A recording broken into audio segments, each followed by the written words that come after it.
Let's ride 2,000 miles in 2 days. Who is the toughest rider?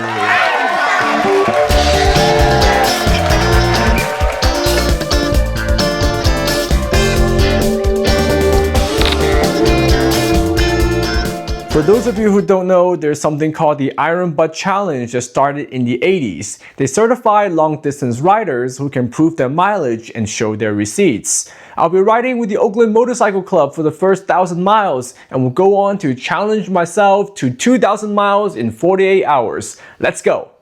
On the first day, I rode into a Shell station in Oakland where I met up with the club and got my first tank of gas. Starting mileage is 16,482. We wished each other good luck and waited for our road captain who slept through his alarms. We officially started at 5:05 a.m. I can't remember the last time I watched the sunrise, yet here I am sharing this memory with a group of riders. As we ride out of Stockton and onto Highway 88, our second stop is Jackson, California, mileage 16,599.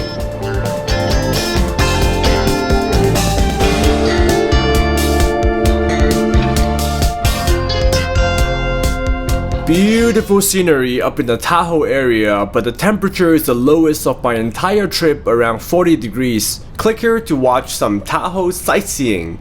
Somewhere along the way, we took a mini stop to adjust our gear. I swapped to a tinted visor because it was getting pretty bright.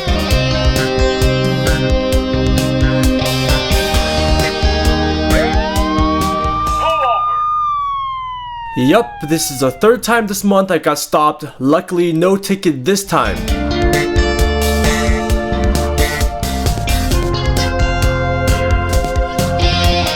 We ride into Hawthorne, Nevada for a third fuel stop, mileage 16,806. Pretty soon we came across the Veterans Memorial Highway with plaques for each war. We continue riding into the vastness of Nevada.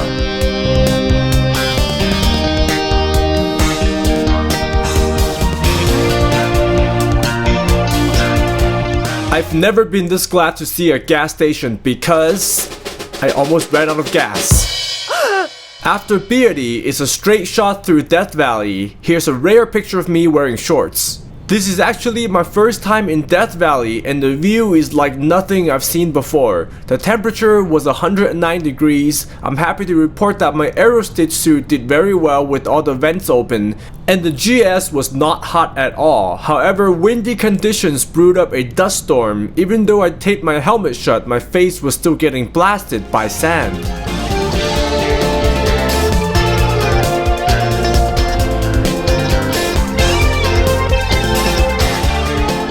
The next stop is Indiokern and the wind is only getting stronger. Don't believe me? Just look at all these slanted GS's.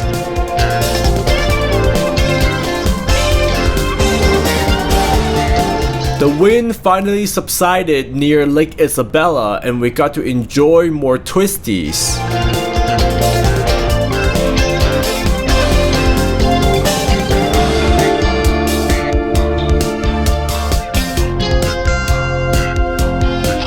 Isn't this romantic, riding into the sunset with the same group of people?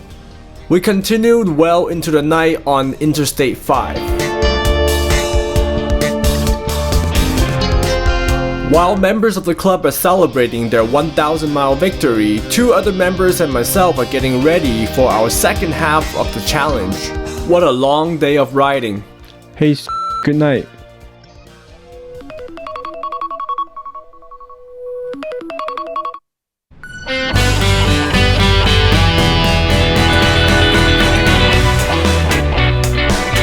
Day 2 will have more highway riding because, well, I'm tired and I'm riding by myself. I'm still gonna have some fun here and there.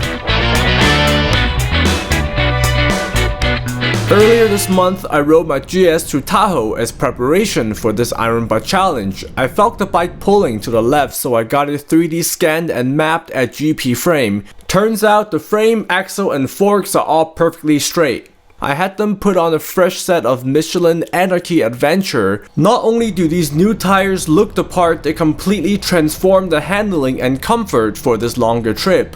I also installed these Turotech bar back risers to help relieve my upper back strain. Today I decided to cross into Nevada earlier because of what happened at Bridgeport yesterday.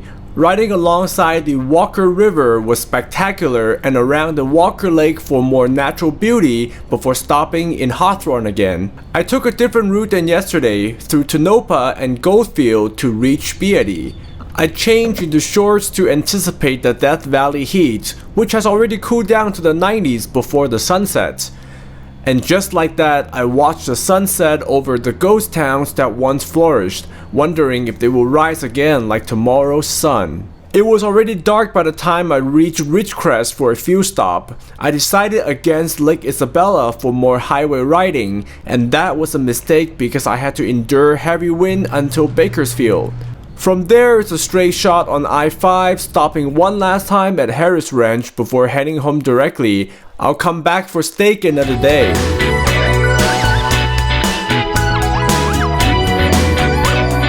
Home sweet home, over 2,000 miles in 2 days. And now the GS deserves a break too. Maintenance and accessory videos are planned for the near future. I'm still in shock that I did so many miles so quickly. I have this dream to travel all over the world on my motorcycle, and I need this ride to find my limits. Give me a thumbs up if you like this video and subscribe to see more interesting moto vlogs. Thank you so much for watching OTM Cars and Motorcycles. I'm your host Kong Wen, and I will see you next week with something amazing.